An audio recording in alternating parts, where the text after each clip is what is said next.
Hey everyone, welcome back to the channel. My name's Fola, and today I want to talk about energy vampires and what are some easy ways you can start to protect yourself and maybe kind of shift the mindset around how powerful you are. So let's get into it.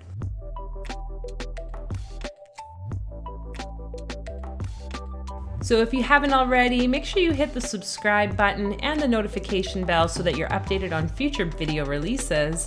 And I would encourage you to let us know in the comments right off the bat, have you been a victim to the energy vampire?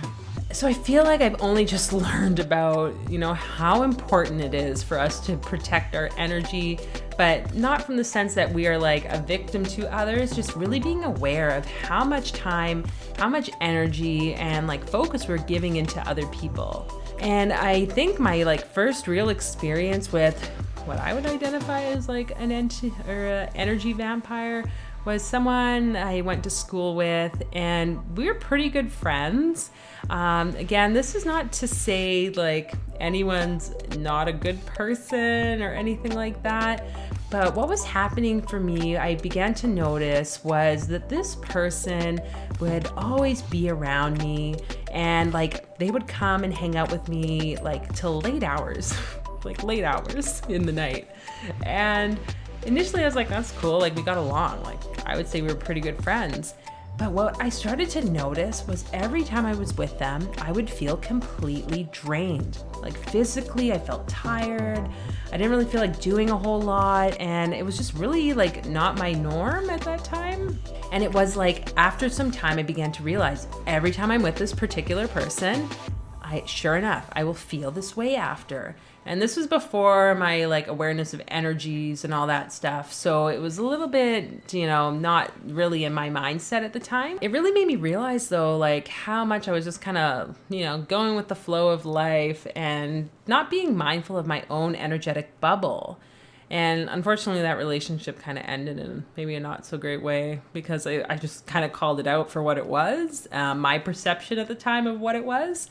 But again, no hard feelings to that. So it was interesting though, because over the years, I've had more relationships with people where, we meet and we can be friends and we can engage with each other. But by the end, I feel drained.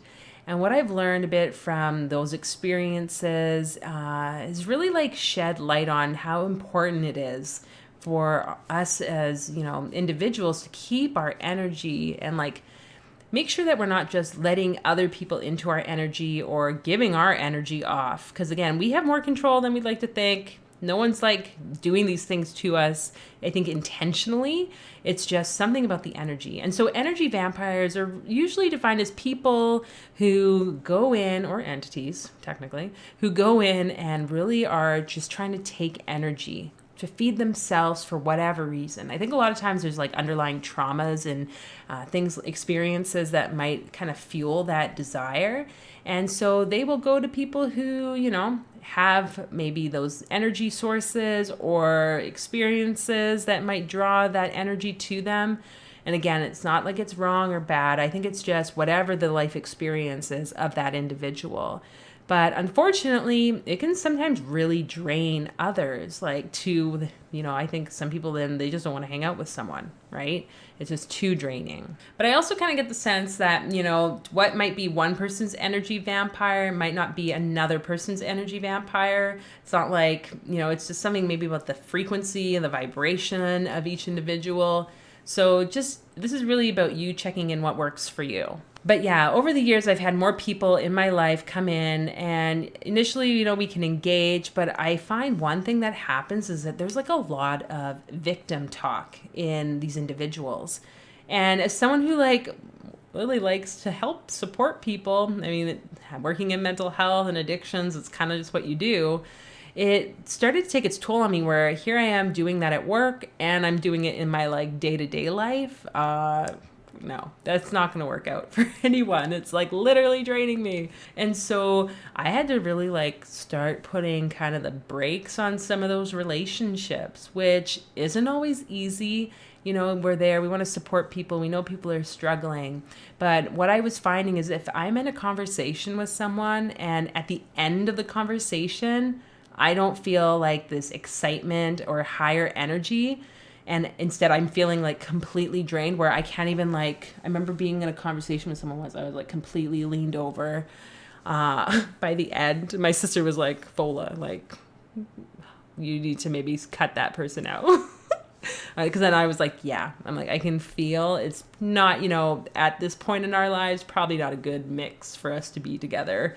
And so this can extend to like friendships, romantic relationships, family, and colleagues, you know, anyone. You really need to know, okay, how are you feeling? Assess yourself after interactions with people. How does that feel for you? And again, this can shift over time, right? Because I know like some relationships I've been in, initially it was like great and like the energy really like surged and it was, you know, uplifting, I think, hopefully, maybe not, for both parties. And by the end, I could feel this sense inside me like I'm getting drained. I'm exhausted when I'm done like interacting with a person. It takes me days to even like get back up and like motivated into my path.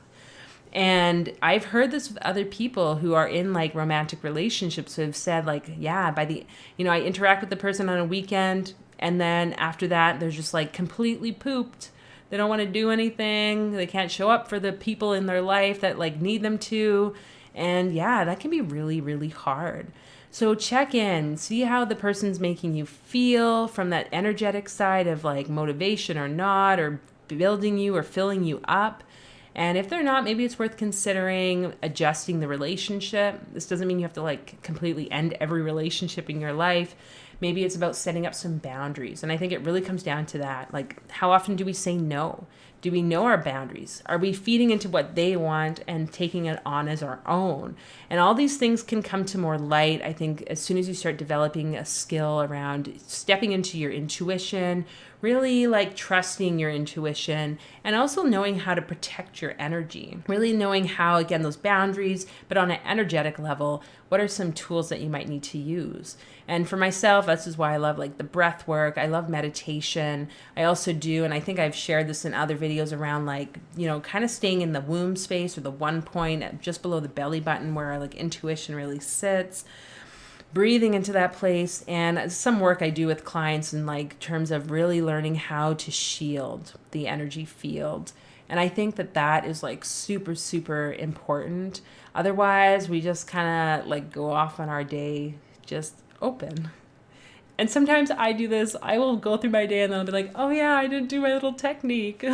It's not like we have to get it right like all the time, but I do remember like, okay, but I do, as soon as I remember that, okay, got to do this skill, do this technique, make sure that I'm like managing my energy and saying no when it's important for me to say no. So I hope you can find this information valuable or applicable for you.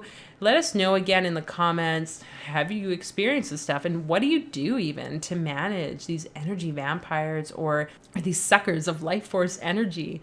And again, know that there's nothing wrong. We probably also, you know, I'm sure I've been that energy vampire to someone else before in life. And sorry if that's the case. But it's just about vibration and doing what's right for each of us as individuals. So feel free to like this video and share it with anyone you think might need it, but maybe don't share it to people you think are energy vampires, because that's not the nicest way to go about it that I've learned. And you guys take care.